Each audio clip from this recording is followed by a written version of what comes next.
یو سړی چې ټول عمر منځونه یو مونځ د قضا کړی نی چې شی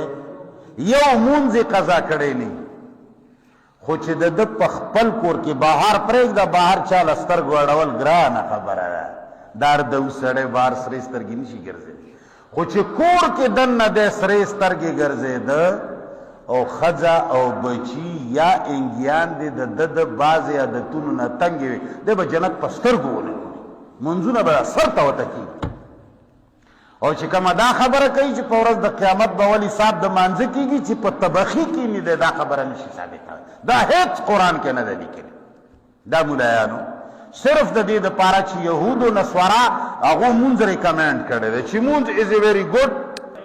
پریئر هغوی وایي چې دا بهترین وه ځکه چې هغوی پوهېږي چې په دې مانځه باندې دوی موږ نه امریکا جاپان ایټم بم دوی هېڅ هم نشي کوی په دې باندې بس حج یو ورځې ډېر بهتر یې ستاسو د حج زموږ ډېر خوښ یاره روژه ماړه د مسلمانانو خو به روژه منې دا هغه عبادتونه دي چې انګریز یهودي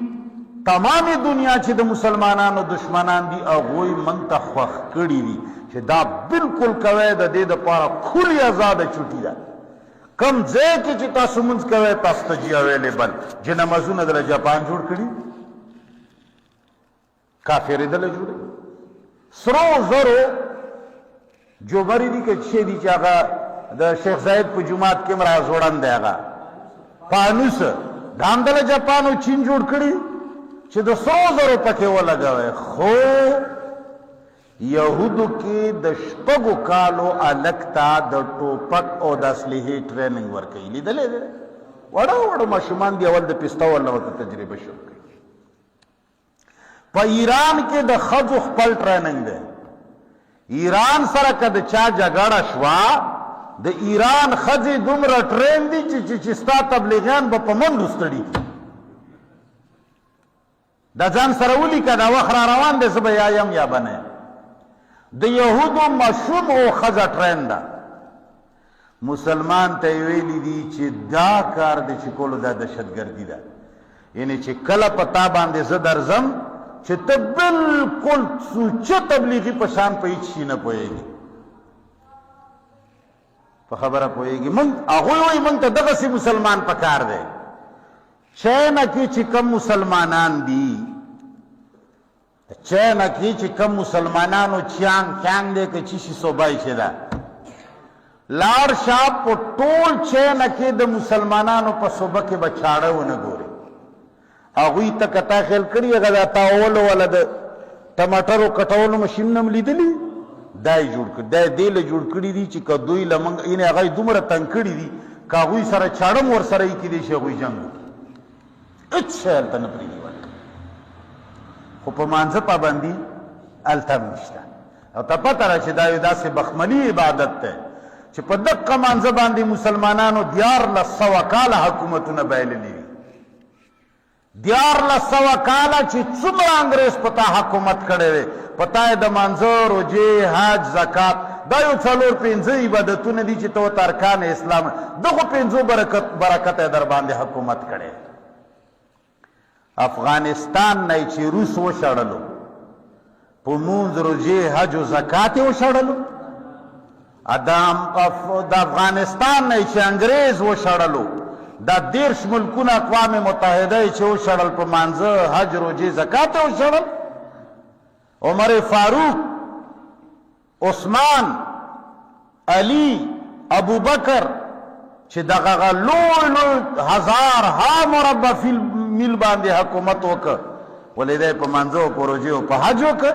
دا دروغ و روایات یې دله جوړ کړي دي چې یاره جي یوه جنګ کې چې کم دی مسلمانانو ماتې وخوړه